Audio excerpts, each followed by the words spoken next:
Endrick por si só é um garoto que vai ter uma das maiores oportunidades para alguém da sua idade. Aos 17 anos, ele tem a oportunidade de encarar, mesmo que seja entrando do banco de reservas, a seleção argentina. E não é qualquer seleção, é a atual campeã do mundo. Mas para isso, o Endrick também teve que falar nas câmeras, e a sua entrevista foi quase perfeita. Ele revelou que já passou até momentos lamentáveis dentro do futebol, principalmente com racismo. O atacante do Palmeiras e da seleção brasileira revelou que tudo aconteceu ainda quando era somente uma criança. Era 1-1, um jogo em Brasília. Eu fiz o gol da vitória e fui comemorar. Os pais dos garotos do outro time, acho que subiu raiva no coração deles, começaram a me chamar de macaco, fazer gestos obscenos. De pequeno eu não sabia. Minha tia foi na polícia, fez o boletim de ocorrência, mas não deu em nada. Quando fiquei sabendo, deixei nas mãos de Deus. As pessoas que fazem isso com o Vini, ou que fazem na Libertadores, que acontece bastante também, não tem coração. Deus vai pesar a mão, fazer o que for preciso para essas pessoas melhorarem, ou vai acontecer algo pior quando ele voltar, contou Endrick. O atacante tinha somente 9 anos de idade quando foi vítima disso. Endrick revelou que não se deixa abalar por isso e que segue em frente. Não vou me abalar com isso, vou seguir de cabeça erguida. Se eles fizerem, eles vão ficar bravos, porque eu não vou me irritar. Eu vou ficar tranquilo. Ganhando espaço no Palmeiras este ano, o jogador está vendido ao Real Madrid, mas só embarca para a Espanha quando completa 18 anos. É muita coisa, né, cara? Eu agradeço a Deus por tudo isso que ele me proporciona. Se tudo isso está acontecendo na minha vida, é porque eu consigo aguentar. Eu vou conseguir vencer. É claro que tem a pressão, tem o fato de já estar sendo negociado tudo com o Real Madrid, o fato de eu estar na seleção já. Muitas coisas que, querendo ou não, causam muita pressão, mas eu sei que Deus está comigo e ele vai fazer eu passar por tudo isso. É isso que eu quero fazer. Quero me tornar um garoto muito forte. Mas não foi somente sobre a sua vida pessoal que o garoto falou. Ele também foi perguntado diretamente sobre a sensação de enfrentar a Argentina e Messi. Se liga. Prodígio do Palmeiras na nova era, o Endrick vive também seu momento especial com a camisa amarelinha. Com apenas 17 anos, o atacante foi o quarto jogador mais novo a estrear pela camisa amarela. Endrick fez a sua estreia na seleção brasileira, comandada pelo técnico Diniz, na última quarta-feira contra a Colômbia. O jogador entrou no segundo tempo da partida, quando o Brasil já estava superado pelo placar de 2-1 para os colombianos. A seleção brasileira volta a campo, mas a verdade é que a gente não se confia tanto. Às vésperas do confronto decisivo contra os argentinos, Endrick concedeu uma entrevista coletiva para abrir os preparativos. Entre diversos assuntos abordados, o jogador falou sobre a sua relação com o técnico Abel Ferreira e comparou com Fernando Diniz. Apesar de ter sido convocado e dado a chance por Diniz, Endrick destacou que o Abel é o grande responsável pelo feito. Segundo o atacante, o treinador português é sensacional e quando é escalado para ele para entrar em campo, se transforma. O Abel é uma pessoa fenomenal. Quando você entra em campo, você se transforma. Quando ele chega e quando ele chama você para conversar, ele é um cara excepcional. Ele me ajudou bastante. Grande parte dessa convocação eu devo a ele. Agradeço a muito. O Diniz também é um treinador excelente, que é de grupo, divertido. Esse jogo contra a Argentina vai carimbar um grande trabalho nessa data FIFA. Vai ser um tudo ou nada. Espero que ele faça um grande trabalho tanto aqui quanto no Fluminense. Agradeço a Deus por colocar dois treinadores geniais na minha carreira. Mas para além do resultado, o duelo pode representar a última vez em que Lionel Messi atua em território brasileiro em jogos oficiais. Isso porque o dono de 8 bolas de ouro pode estar muito próximo de se aposentar, pelo menos da seleção argentina. E é notório que mesmo sendo um rival, o Messi tem a admiração de torcedores e até mesmo dos jogadores brasileiros. O argentino é considerado um dos maiores jogadores dos últimos tempos. Até mesmo o Pelé reconhecia a qualidade do atacante quando estava vivo. O Martinelli admitiu por sua vez que será um momento especial poder enfrentar o atacante argentino. Realização de um sonho jogar contra um dos maiores da história. Eu fico muito feliz por estar compartilhando o campo com ele e com tantos outros grandes jogadores. Mas a minha equipe também tem diversos jogadores de qualidade. Temos que focar no nosso time e tentar sair com a vitória. Endrick confessou também que seus maiores ídolos são Pelé e CR7, mas exaltou o Messi. Sobre Messi é fenomenal. Muito bom, melhor do mundo novamente. Só quero desfrutar do momento de poder jogar contra ele, estar no mesmo estádio que ele, olhar pra ele de perto. Eu só vi ele no videogame, vai ser demais. O Messi é um grande jogador, mas eu sou mais fã do Cristiano Ronaldo. Agora estou vendo o Messi de perto, vai ser maravilhoso, complementou o jovem atacante do Palmeiras. No que pode ser a última vez em que atua no Brasil, e em especial no Maraca, o Messi volta nessa terça-feira contra a seleção, e foi lá também que ele conquistou seu primeiro título pela Argentina em 2021, um título sobre o eterno rival, o qual o craque argentino também reencontra 2 anos depois. Quando enfrentou a seleção brasileira, o Messi ficou em campo todos os minutos. Se for o último Brasil versus Argentina, o craque ainda terá a última chance de mudar o retrospecto. São 6 vitórias do Brasil contra 5 da Argentina, além de 2 empates. Com o título de Copa América conquistado e outro perdido em 2007 em 2 finais, o Messi também tentará aumentar sua média de gols. Foram apenas 5 em 13 confrontos, sendo que 3 desses gols ele marcou no mesmo jogo, no 4-3 em 2012 em amistoso nos Estados Unidos. No recorte geral, contando os amistosos, o histórico melhora e fica equilibrado. 14 jogos, 5 vitórias para a Argentina, 6 para o Brasil e 3 empates. O Messi marcou 5 gols nessas partidas amigáveis, incluindo um hat-trick em 2012, quando a Albiceleste venceu por 4-3. O último gol do camisa 10 aconteceu em novembro de 2019, no triunfo por 1-0 na Arábia Saudita, onde teve pênalti defendido por Alisson, mas cravou no rebote. Além de chegar para o clássico como um dos artilheiros das eliminatórias, com 3 gols empatado com os uruguaios Nicolás de la Cruz e Darwin Núñez, o Messi enfrentará um adversário em péssima fase e frágil defensivamente. tranquilamente. A seleção até venceu as 2 partidas iniciais, mas após essas vitórias, acumula 3 partidas sem vencer. E mesmo sem Neymar e Vini Júnior, Scaloni vê jogo difícil contra o Brasil. A seleção terá vários desfalques, entre eles Vinícius Júnior, cortado após sofrer uma lesão na coxa esquerda na partida contra a Colômbia, além, claro, do Neymar, que nem sequer foi convocado, também por conta da lesão. No entanto, para o técnico Lionel Scaloni, que terá Lionel Messi à disposição, não se pode de maneira alguma subestimar o Brasil. Estas grandes equipes têm substitutos. Se olharmos para o time que dizem que vai jogar, são todos jogadores de alto nível, jovens, rápidos, com experiência em times importantes, e com certeza o treinador terá algo preparado devido à falta de alguns. É o Brasil, sabemos tudo isso que significa. É relativo dizer que eles vêm baqueados, fizeram uma boa partida contra a Colômbia, uma boa partida até os 76 minutos. O resultado é enganoso. São grandes times que, venham como venham, tem que sair e que vencer. O momento do time não vai mudar. O treinador tem um jeito de jogar que não vai mudar. Nunca se sabe se é um momento bom ou um momento ruim. É o Brasil e sabemos como é. Completou o treinador sobre o Brasil. Aliás, além do Vini Júnior e Neymar, 4 outros nomes também constantemente convocados para Canarinho ficaram de fora da seleção, também por lesões. São eles Ederson, Danilo, Casemiro e Richarlison. A seleção apresenta problemas na zaga, mais graves nas alas do que no meio, deficiência criativa no meio de campo e inoperância ofensiva. E para piorar, jogará desfalcado do promissor Vinícius Júnior na próxima partida, frente à Argentina em pleno Maracanã. O Brasil enfrenta a Argentina nesta terça-feira, às 9h30 no Maracanã, no Rio de Janeiro. No ataque, Gabriel Jesus assume o lugar de Vinícius Júnior, lesionado no último jogo contra a Colômbia. A provável escalação do Brasil será Alisson, Emerson Royal, Marquinhos, Gabriel Magalhães e Carlos Augusto, André e Bruno Guimarães, Rafinha, Rodrigo e Martinelli. Endrick continuará no banco, mas ele pode entrar e ser um diferencial importante se o Diniz quiser. É óbvio que a seleção brasileira não tá nada agradável e precisa de muitas mudanças para pensar em ir mais longe tanto nas eliminatórias quanto na Copa. Afinal, por mais que a seleção brasileira seja a ampla favorita a se classificar com facilidades, as 2 últimas derrotas acenderam o sinal de alerta. E em mais um evento feito na Catalunha, como Ronaldinho Gaúcho é o embaixador do Barcelona e naturalmente participa de vários eventos por lá, ele deu sua opinião sobre a atual fase da seleção brasileira quando perguntado. Nada mais comum e normal, porque o Ronaldinho Gaúcho fez uma grande história, uma história gigantesca no futebol, ganhou a Copa do Mundo com a seleção brasileira, então tem moral para falar. E mesmo não gostando tanto de adentrar em assuntos referentes ao futebol, é notório que Ronaldinho Gaúcho tem excelência no que fala. E perguntado sobre a atual fase da seleção, ele disse: infelizmente a seleção brasileira não está acompanhando a mesma evolução de outras equipes. Vimos a Argentina sendo campeã do mundo, com muita dedicação e força de vontade, e a seleção brasileira ultimamente vem passando por atuações difíceis, momentos cada vez mais complicados, em que o próprio brasileiro não reconhece tanto a equipe que antes lhe deu tantas alegrias. Eles terão que enfrentar o Messi, que não somente por ser meu amigo, é um grande jogador, e todos reconhecem sua grande qualidade. Há muito tempo a seleção brasileira não vem convencendo, e como eu já havia declarado antes, não assisto mais o futebol como assistia antes. Pra mim o futebol vem perdendo a magia, o jogo vem ficando engessado, os lances não têm mais a mesma qualidade que antes. Às vezes não reconheço mais o futebol e a seleção de antes, mas preciso acreditar como todos os brasileiros. Desejo boa sorte pros jogadores, pro Diniz, e que assim a seleção consiga vencer. É um clássico importante, Brasil e Argentina sempre pega fogo, mas não se ganha somente com camisa, tem que ir pra lá e vencer. Atacantes da seleção brasileira não hesitam e revelam a emoção por enfrentar Lionel Messi. Vindo de 2 derrotas consecutivas e o empate, a seleção brasileira ainda está dentro da classificação, e a zona de classificação pode ficar pequena se a seleção não ganhar. Ambas as equipes precisam da vitória. Para os argentinos, o triunfo representa a manutenção da liderança. Já para o Brasil, o triunfo é necessário para a recuperação da equipe na competição. Da convocação da última data FIFA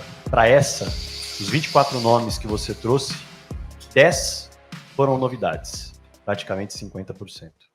Quando a gente olha do jogo para o Uruguai, para a diferença de escalação do jogo contra a Colômbia, a gente está falando de 6 mudanças no time titular. Isso por opção ou questão técnica também, lembrando, deixando isso claro. E 5 novidades saindo do banco de reservas também em relação ao jogo contra o Uruguai. São muitas novidades, são muitas mudanças, tanto na escalação quanto na convocação. Falando em conexões, como fazer as conexões, como gerar as conexões em tão pouco tempo, com tantas mudanças, sendo algumas forçadas por lesão e outras por opção? Então, a gente vive no mundo real. As mudanças são feitas, o mundo ideal seria fazer menos mudanças, mas eu tenho que perceber com quem que a gente vai fazer as melhores conexões. Então eu resolvi, se eu troquei alguns, e não foram que eu troquei a maioria, talvez a maioria eu não troquei por vontade própria. O Paquetá era o jogador para estar aqui, o Neymar era para estar aqui, o Danilo, o Casemiro poderiam estar aqui, todos esses caras, tem muita gente que lesionou o Vinícius Júnior, então assim, teve muito problema de lesão no meio também. E outros jogadores que também não eram tão ambientados com a seleção, que você precisa ver e avaliar em pouco tempo, quem vai se adaptar melhor e conseguir produzir os melhores resultados. Depois de um tempo que eu tiver aqui, que a gente tiver uma seleção melhor de jogadores, você vai poder, assim, estabelecer outros parâmetros daqueles jogadores que responderam melhor o ambiente da seleção. Mas se eu pudesse manter jogadores e tivesse ficado contente, tivesse tido menos lesões, provavelmente a gente teria tido menos mudanças para aí, assim, você aprofundar as conexões. Mas eu acho que o processo, que você falou de processo, esse é o processo.